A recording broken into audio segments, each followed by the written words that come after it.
Welcome to the Blogger Genius Podcast, brought to you by MiloTree. Here's your host, Jillian Leslie. Hello, my friends. Welcome back to the Blogger Genius Podcast. I'm your host, Jillian Leslie. I am a serial entrepreneur with my husband, David, and I am so happy that you are here listening to this. I wanted to give you an update on MiloTree Cart. This is our payment platform for you creators to sell digital goods easily to your audiences. So paid workshop, membership, coaching, you can get just a payment link for any other kinds of product or service you want to sell. We build super simple platforms. So if you do not like complicated technology, this is for you. The other cool thing we do is we offer free sales pages where we've got a whole template for you. So you could set something up in about 10 minutes, and we charge no monthly fee. What does that mean? Well, most of the other platforms, Teachable, Kajabi, SamCart, all charge a pretty hefty monthly fee.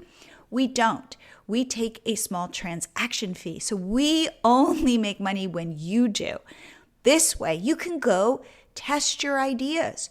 Go create a sales page for a product. Go see if people will buy it, because you're not going to pay us until you've made sales. We take a 5% transaction fee. I think this is a game changer. If you have an audience and you're ready to start selling easy digital goods, email me at jillian@milotree.com and I will help you get set up for free. It is so cool watching bloggers and content creators start going directly to their audiences and selling them solutions. This is, again, how I see bloggers grow their businesses to 6 and 7 figures. So please, again, this is you, reach out to me at jillian@milotree.com. For today's episode, I have my very good friend, Elisa Meredith, back on the show, and I just counted. This is her 7th appearance. In the past, Elisa has come on the show to talk about Pinterest, but Elisa is now working at SEMrush, which is a very powerful tool that, most companies use for SEO. So we are talking about a really cool SEO strategy that I'd never heard of before called surround sound. Now, SEMrush has tools that you can use to build out your surround sound strategy. However, what Elisa and I talk about is how you can do it yourself. So the idea is to get your content to show up on the internet where the conversation around your niche is already happening. So a perfect example is if you are a budget travel blog, chances are somebody has written a blog post with a roundup of the best travel blogs or budget travel blogs out there, and you want to make sure that you're included in that. It'll make a lot more sense when you listen to the episode. So without further delay, here is my interview with Elisa Meredith. Elisa, welcome to the show. Oh, Jillian, it's so nice to see you again. You have a new role, and you are now working for a different company, and it is in an area that my audience loves. So will you explain kind of where you are and what you're doing? Sure. I am at SEMrush, which no doubt many of your listeners are familiar with. And I am working as a product marketing manager in what is called the channels unit. And basically what that means is we're developing new products that allow agencies specifically to kind of build a service around that and to kind of expand their agency that way. However, the tools are also really useful for the individual in-house or agency SEO. Will you explain what SEMrush does? Yes, I can try, but they do so much. So much. Yes. I've been there now 3 months, and I feel like I know about 2% of the features in there. But I think most people think of it as an SEO tool will help you figure out where you're ranking, where you're not, how you're doing against the competition. We have a social media tool. There's content marketing assistance. There's there's a lot in there. We even have some tools like Compite, which is a competitor analysis tool. We have Prowly, which is like a PR media. It's getting bigger all the time and building new things all the time, which is pretty cool. I think of it predominantly just from my wearing my blogger hat as an SEO tool. Like it is amazing what it can tell you in terms of what keywords to go after and who is ranking for them and where you might have opportunities. But I will say it's a little intimidating for like a one person like blogger and somewhat expensive, very expensive actually, but it is robust. Yes. Yeah. It's a great tool. But I would argue like every single major company has a subscription to SEMrush. Yeah. And they might use several different software, but they all do something cool. And a lot of people really love SEMrush. But isn't it like a whole team of people, say at, I don't know, like the Gap would be using SEMrush every day, doing keyword like doing all the stuff to optimize their websites? Yeah, I don't know specifically if they're a customer or not, but yeah, absolutely. Like that kind of thing. Yes, they might have 5, 6, 10, 30 people using that SEMrush subscription to optimize their SEO, to report on that, to publish content and social media. Yeah. Okay. And if in fact you wanted to try it out, don't you guys offer 7 days, 14 days free just to kind of play around? Like if you, I mean, don't listen to this, but if you want to do some hardcore SEO research, sign up, get your free days and go in there and go crazy. I believe so. I think I've actually done that myself, and there is a free version. So oh, really? Okay. Yeah, you can continue to use it. It's just, it will limit how much information you can pull out of there. Got it. Okay. So what I love about having you back, you've been on my show. I need to count how many times. I think you are my most popular guest. And most of the time in the past, we have talked about Pinterest.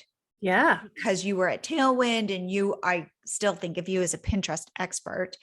However, what is so interesting, I was just sharing this with you, in terms of my podcast episodes that people are really excited about, where I get like a huge bump in people listening, are now all about SEO. So it had been Pinterest. So my audience is predominantly bloggers, content creators, shop owners, and Pinterest was driving so much traffic. And today, Pinterest is pivoting and rolling out different products to kind of keep people on the platform. So if you want traffic today, you're digging into SEO. Yeah. Is that what your audience will say as to why they're kind of changing their priorities a bit? I think so, because again, what is currency as a blogger or content creator? Traffic. So one thing that, and they also say use Instagram, but Instagram's not going to drive traffic. Instagram you can use for a variety of other things. And it used to be Pinterest drove traffic. So if you want to make money as a blogger, what do you need? Traffic. Yep. So I feel like that and because it's not impossible to get traffic from Pinterest today, it's just a little more tricky, convoluted. You might not know exactly how Pinterest is seeing your site or whether they're going to show your pins. I think today SEO is much more straightforward. Well, I think if what you're going for is traffic, yeah, absolutely. SEO is it. It's not going to be Instagram and it's not going to be Pinterest anymore either. So let's talk about a strategy that you shared with me that I thought was super powerful, that can work for a variety of content creators, people who sell products, I thought this was really eye-opening. Oh, cool. Yeah, I'd be happy to. Yeah. So this is a concept and a tool called surround sound.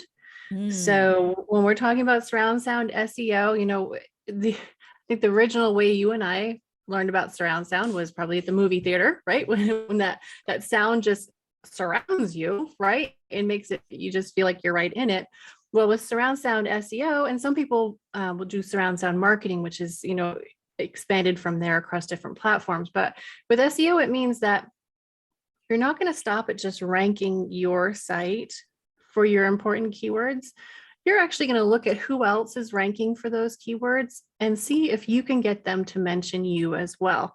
So for instance, when you're looking for best hair care products for curly hair, which is like like my favorite topic ever. I know, right? You're gonna, you want your site to rank. Absolutely. Be great if you could be number one.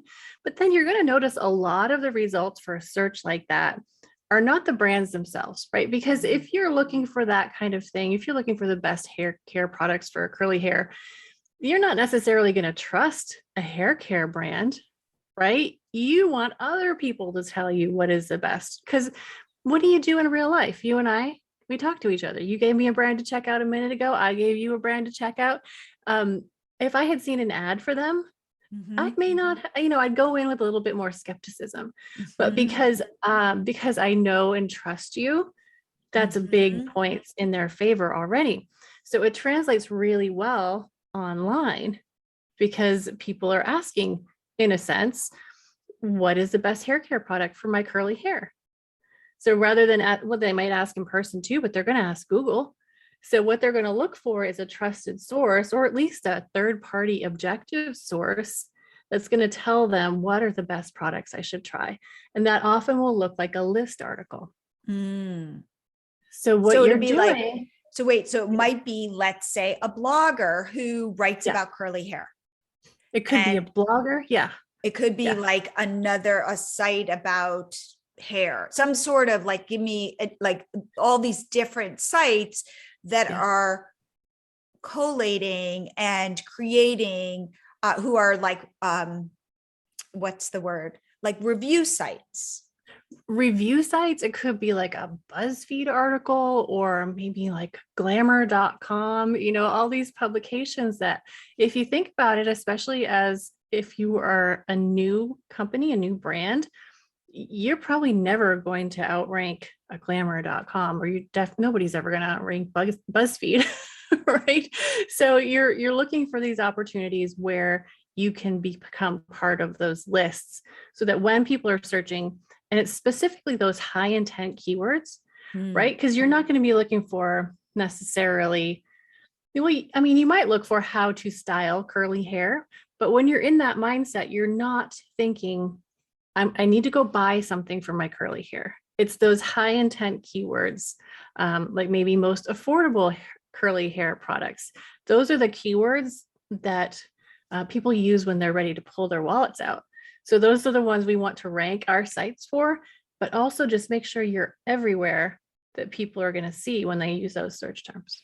That is the thing that I thought was very powerful when you shared this concept with me, which is you want to be where the conversation is happening. Yeah. Yes. So it takes the focus off of you and your business and says, hey, people are talking about this. I'm in this space. I want to be there with a list of other people, let's say, who are doing what I'm doing. But that's where people are making their decisions. They're not necessarily searching for me. Or you're right. If I'm a small business, like they're not necessarily searching for, like I shared with you some random hair care product, but like you don't know this product, you're not searching for it, but you might find it in a roundup list and be like, hey, especially if they say, there's the thing that that I don't like are strong smells. So I bought this product. It doesn't have a strong smell, but like if I were searching for like natural smelling hair care products and it showed up, I might be willing to buy it. Yeah. Especially if it was on somebody else's website, somebody without an agenda. Right. So it was interesting because I said to you, I challenged you and I said, okay, but if I'm a blogger, like, how does this work? Because let's say I'm not a hair care product company. I just am a parenting blogger. And you said, well, let's do some searching. Like, what are the best parenting blogs? And then I go, and then we did. And guess what? There are roundup posts that people have put together of the best parenting blogs. That's and then right. I said, oh, right. What if though I'm a food blogger? Like, let's say I blog about Italian food, and we did some searching, and guess what? There are roundups of the best Italian food blogs. Yeah, you were a hard sell, but we I did know. it. I was initially like, you're working with these big brands, and I'm talking to like moms who have blogs. Like, how can this help them? Yeah, and it was a great question. I'm glad we went through that. Yeah, because like you said, we have a theory now that this tool works great for SaaS companies, so software as a service. It works great for a direct to consumer brand like a Casper mattress or something. But that was a great conversation we had about how to make this work for bloggers too.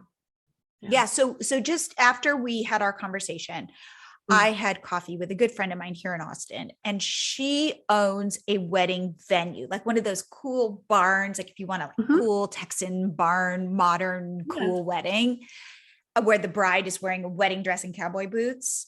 Yes. You know what I'm talking about? They're barrels of hay.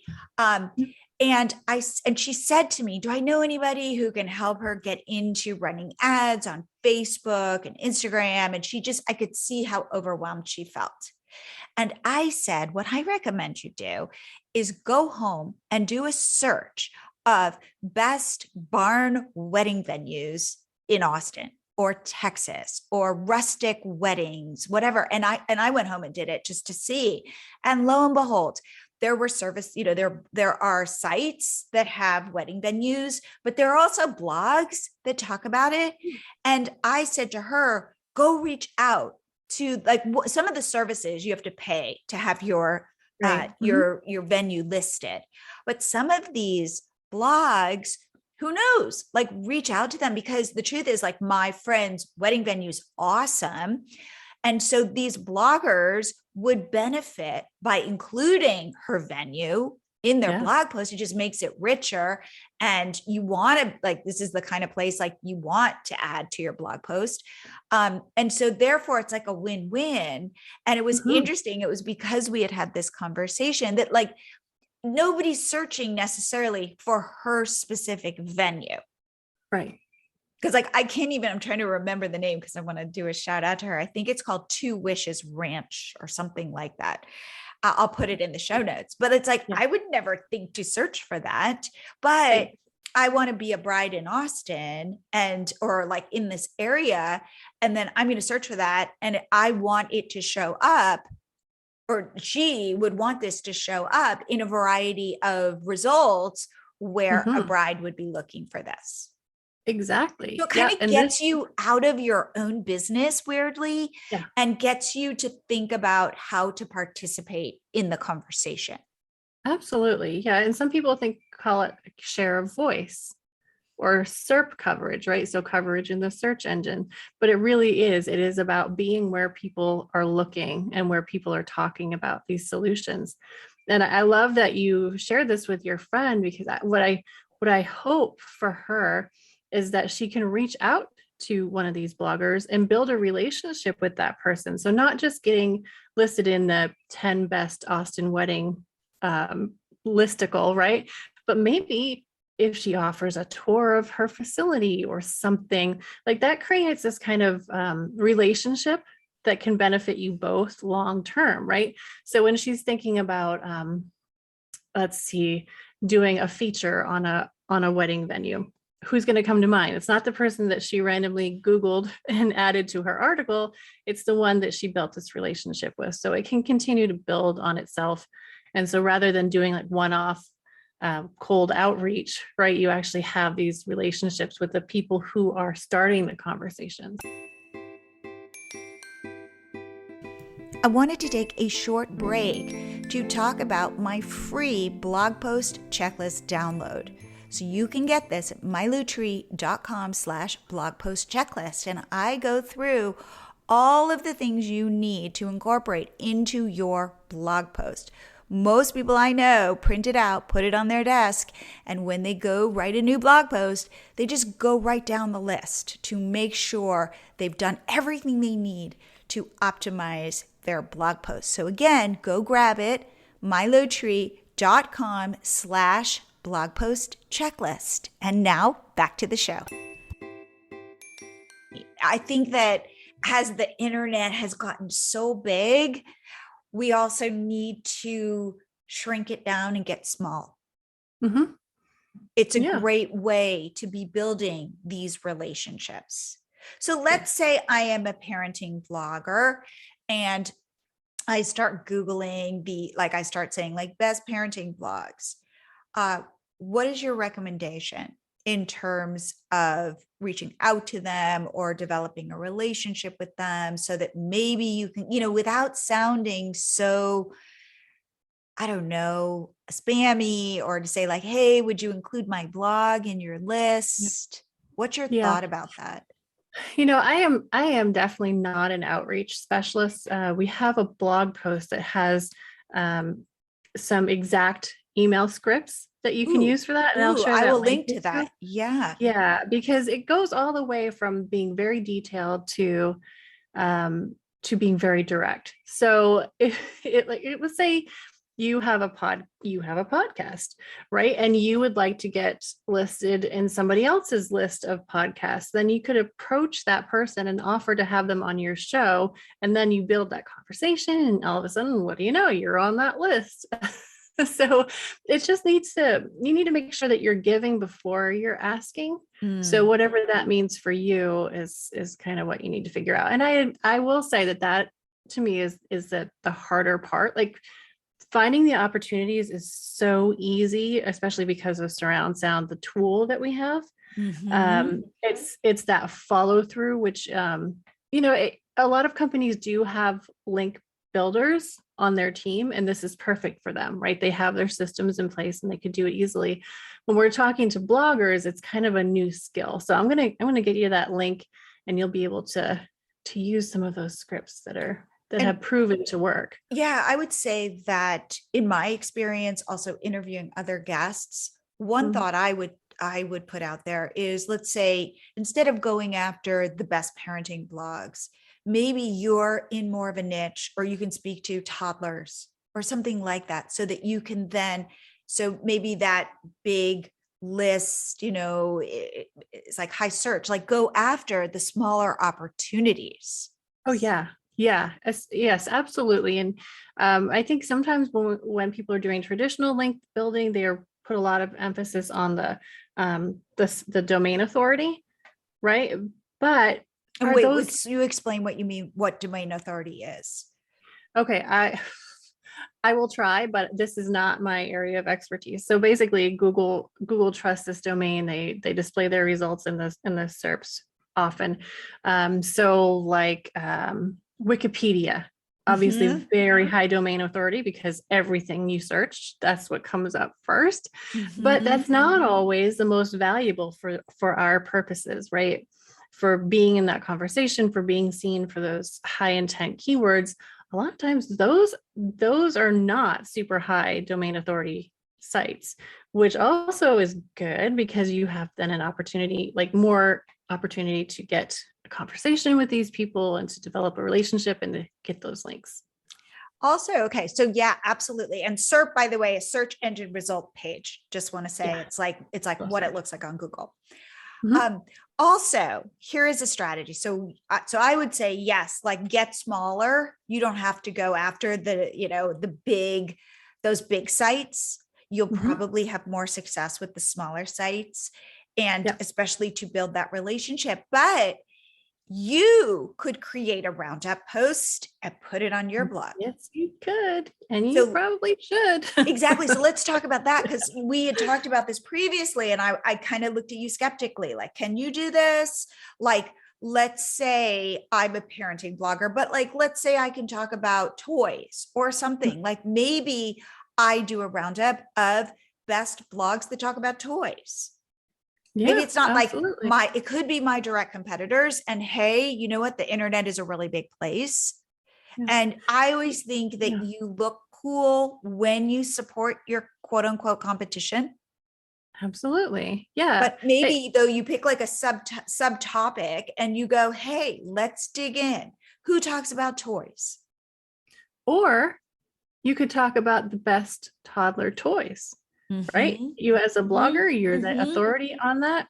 You can do affiliate links or not, but people are searching for that. And the people who are searching for that are the ones who would also love to read your blog. I love that. I love that. Yeah. So can I tell you a little bit about the tool? Because I'm excited Please, about it. please. Yes. Okay.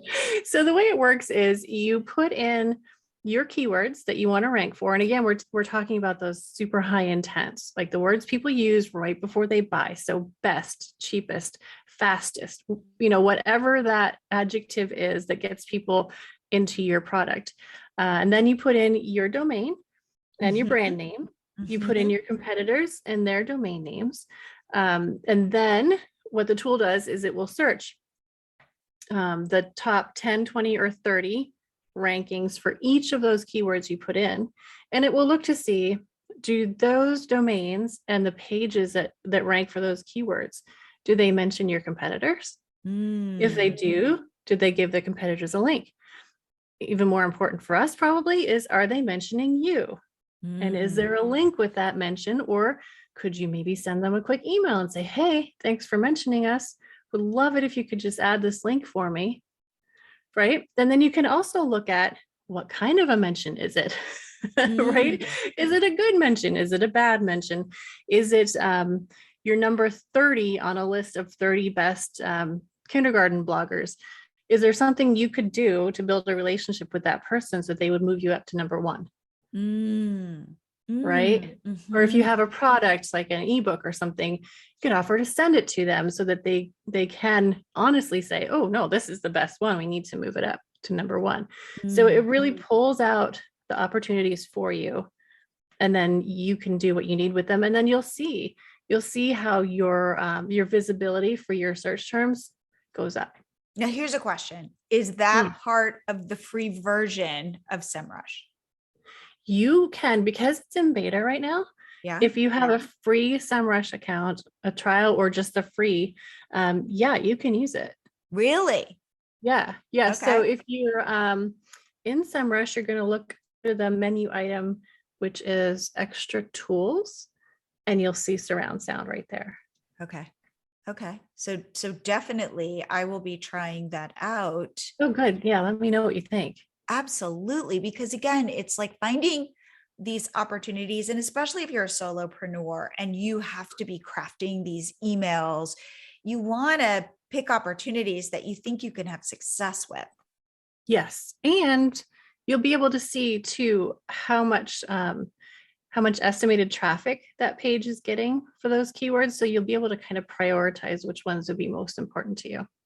I think that is, yes, absolutely. And I think that it's this interesting balance between I want for me, and I also want to build a real relationship, say, with you. Like, and this is one thing too that just came up in my last SEO podcast, which is one thing that you don't want to be doing is, hey, blogger, I'll link to you, you link to me. Yeah. Which is weird because that would be such an easy way to say, hey, it's a mutual win-win. Like we could be friends. Like this could be all good and copacetic. However, from what I understand, Google does not like that and doesn't like reciprocal links. Do you know anything about this? I have heard that as well. I can't speak to whether that's true or not. Right. But that is an issue. Something I have seen bloggers do is, hey, I'm about to have a guest post on this fancy blog, right? Would you like me to link to you? Right. So when you have those relationships, you're going to come to mind when there are these opportunities, because it might be part of an exchange of some kind, but it won't be a direct exchange, right? It'll be on different sites. And it sometimes it's just because people want to help each other out. I like that. That. I'm a big believer in karma. And Yeah. I'm weirdly a big believer in karma on the internet. Well, it's a small world in a lot of It ways. turns out to be a small, Yeah. like, especially if here's the thing, even though the world is really big, the people who are doing what you're doing, well, it seems like there are so many competitors. The truth is, like, I see the same people at the same conferences that I go to year after year. Yes. Yes. I feel like, Yes. Alisa, you and I, we run in similar circles. We do. We know many of the same people. So I feel like if I help you out, then chances are you're going to help me out, or you're going to say something nice about me to somebody else. That it's important to just kind of put that out there. Oh yeah. If I'm the person who always emails you saying, "Hey, I need a link for my site," which I have gotten these emails, and that's what it says. I need a link. Well, then everyone's going to know that, right? Yes, and it's not a good look. Right. But I do feel like there are ways to help others. It's funny. It's the difference between a scarcity mindset and an abundant mindset. And there was somebody, it's so interesting. So I'm coaching these women, these bloggers, creators on setting up, as you know, paid workshops and memberships. Yeah, and it becomes in certain ways like a little bit of a therapy session. And I was recently talking to a woman who didn't want to give away her best stuff. And I said, no, please give it away, because you'll get it back tenfold. I don't know how it's going to come back to you. Yeah. And we had to talk about, and like a couple times in our conversation, I could feel that sense of scarcity. And I would literally stop her and go, oh, I'm feeling scarcity, put some abundance in there. That's great. And I feel like that's something that we as marketers have been wrestling with our clients and so many other people for years and years, is that, but if I give it away, they won't need to hire me. No, 99% of people don't want to do it. Right? Absolutely. So they're going to hire you to do it. Yeah. Absolutely. Exactly. Like, hey, I'll teach you how to do it, or I can do it for you. And the better I teach you how to do it, like, you will see I'm an expert at this. Therefore, you will hire me. That you don't want to spend your time doing this. Absolutely. Right? And it's funny. So this is an example for people I'm helping set up paid workshops. I say, what is a bonus you could offer your attendees that's goes a little above and beyond? So yeah, you did this with me. Yeah, where you give a little bit of personal attention. Yes. And it's so interesting how people respond to that, because certain people go, that sounds really cool. And then I say, it doesn't have to be a lot. Like, maybe they take a photo of what they're working on and you give them 3 bullet points, just a little bit of feedback, but it's personal, but it's not like you're getting on an hour-long call. Right. And they go, oh, that sounds like a great idea. And then other people will say to me, oh, but what if everybody takes me up on it?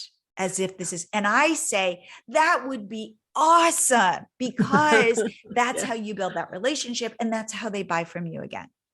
Right. So it's like, I can tell you from experience that they don't all do it. Yes. And that's true. One person take me up on it. Yeah, exactly. However, you look amazing that you are willing to go above and beyond. And so it's kind of like shifting that mindset. So in terms of being strategic, it is about maybe writing that, you're not finding that roundup post that somehow could involve you to then go build that relationship with that blogger or that website, that editor, whatever. Go create it yourself and give value away to other bloggers in your space. Yes. But I mean, again, keep your own boundaries and don't, give away stuff that could hurt, like where somehow, I don't know, you focus on some competitor and you don't write enough about yourself, because there are certain people I talk to who don't know how to advocate for themselves. So it is this fine balance.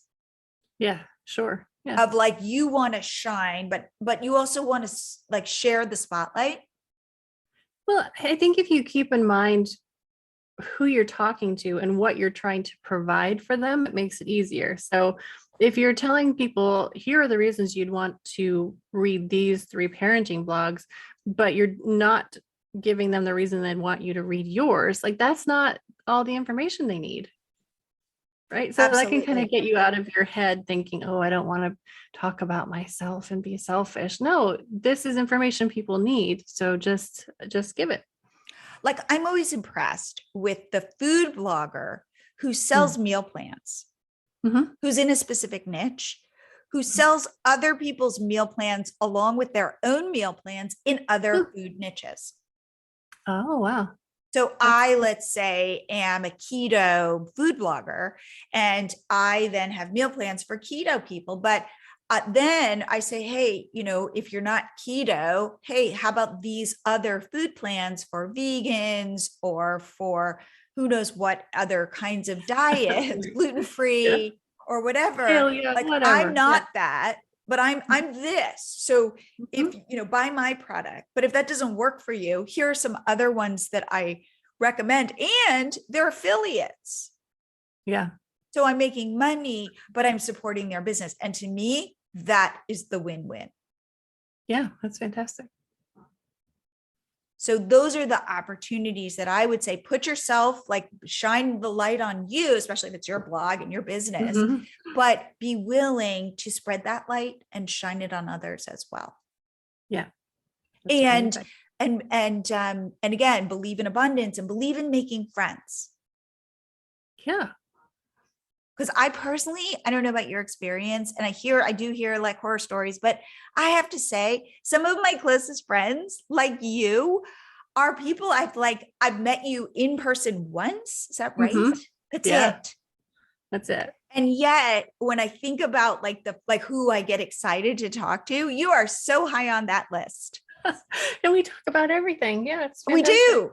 Oh my God. There's nothing I wouldn't share with you. So there is something really powerful to like this. So the people I have met online have been awesome people. Yeah. And I love it too, when people share with each other what's working for their business. Yes. That is the ultimate generosity, right? Right. Like I have found I did this is a hypothetical, like an opt-in that does this. And I've gotten like great response from it. In fact, the people who come on my podcast who share that stuff, I'm always so appreciative to say like, it's working for you. It could work for somebody else. Yeah.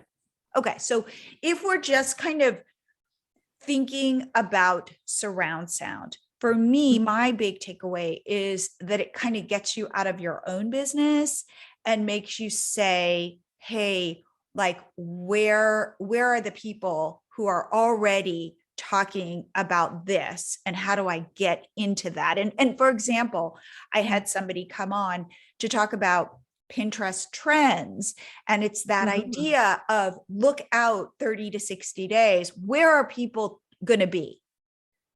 Right? Yeah. What holidays are they going to be celebrating? Maybe they're going to be on summer vacation. How can I attach my product, service, blog, whatever to that? And I feel like you're saying the same thing. Yeah, kind of. Like this conversation is already happening. Pages and domains are already ranking for your keywords. So go there. Like, yes, rank your own site, but also go where the action is already happening. Exactly. Because one thing that people talk about is SEO is a long game. So the blog post you're writing today and publishing today, you might not see any traction for 3 months. It might take a year for that blog post to rank. Yeah. So how can you speed that up? I love that. Go find where people are talking about this and see if there's a way, a kind way, a more gentle way to get yourself mentioned in that. And it relates in a weird way too, to when I'm talking to people about like setting up memberships, right? With MiloTree Easy Payments, there's my little plug. But yes, what I use say, it. I love it. Okay, what I say is you don't necessarily need to put your membership on like some sort of platform. Go use a Facebook group to start. Go do that. Because you know what? People are already on Facebook. So if I say, go join my group, maybe it's a private group, you pay to get into this, to join my membership. Chances are you're going to have much more success with people showing up than, hey, go download this app on your phone Right. and then go figure out how to get into the group. Like, again, I say this all the time, go where the people are. Yeah. Yeah. And I think that sounds so simple, but I also think it goes against what a lot of marketers have been saying for a long time, which is focus on, don't build your home on rented land, right? Which sounds so sensible. Like, don't make your whole business rely on a site that you can't control. Okay, yes, we all need to have our own place online that we control. We need to have our own email list.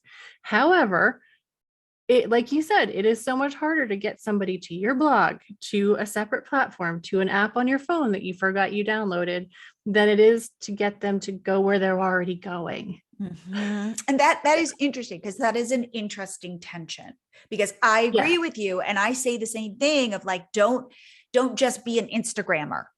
Right.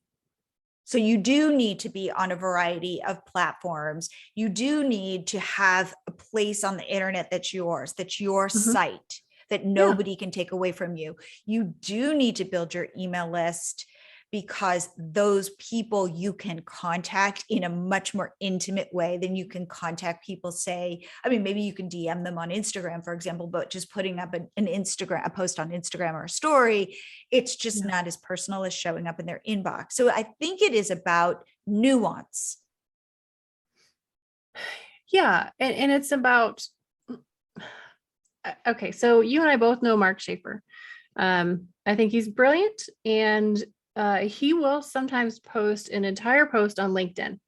And people will say that, don't build your home on rented land. Well, okay, but are people having conversations on my blog, or are they having conversations on LinkedIn? Right? He used to get tons of comments on his blog. Now, not so much, because that's just not how people are acting anymore, right? We have to pay attention to what people want and how they're using different platforms. And Mark has been on my podcast, and I'll link to that. Great. That I think he's been on twice, maybe once. I don't know. I'll link to it. But yeah, absolutely. You're totally right. So it is about being strategic.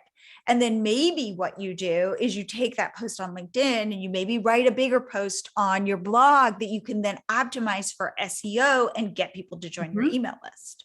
That's right. So it is about, I think, nuance and strategy. Yeah.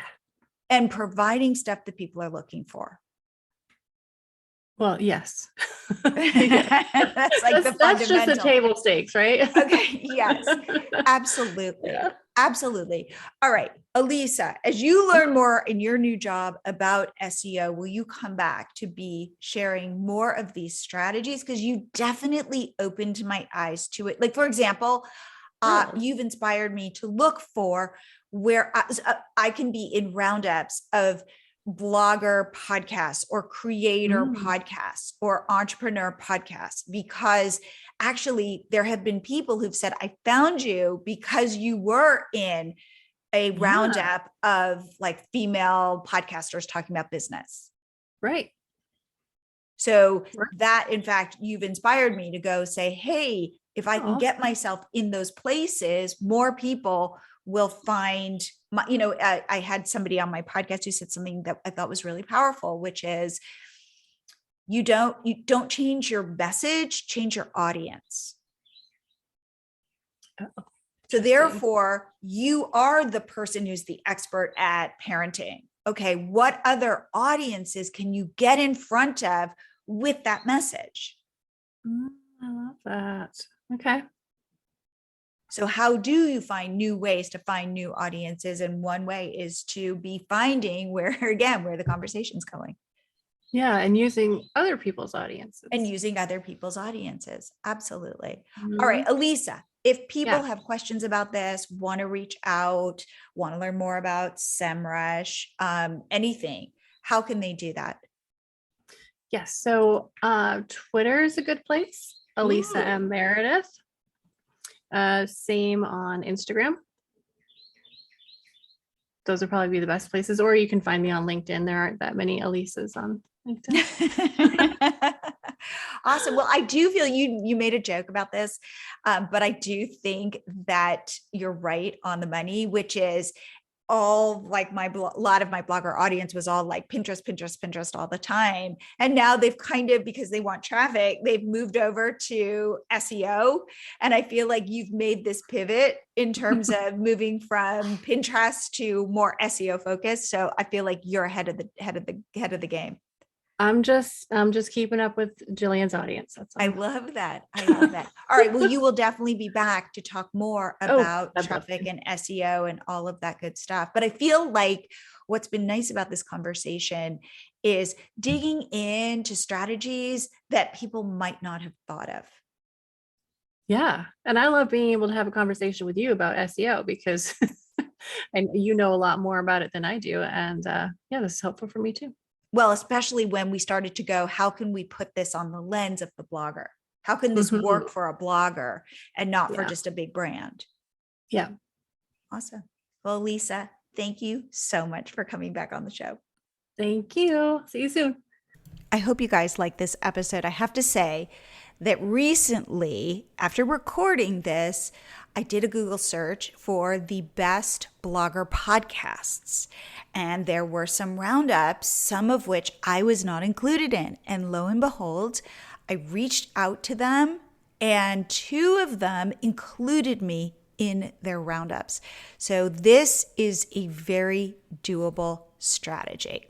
Now, in terms of digital products, the one I recommend everybody start with is a paid workshop. And you might be thinking, oh, but I don't have an idea for my paid workshop. Well, guess what? I have a free download for you. It's a worksheet to help you come up with your workshop idea. And you can get this at milotree.com/workshop idea. Super easy. This way you can come up with your idea. You can head to milotreecart.com, set up your workshop, set up your sales page, and boom, go try and sell it. And if you want to work with me on this, just email me at jillian@milotree.com. And I will see you here again next week.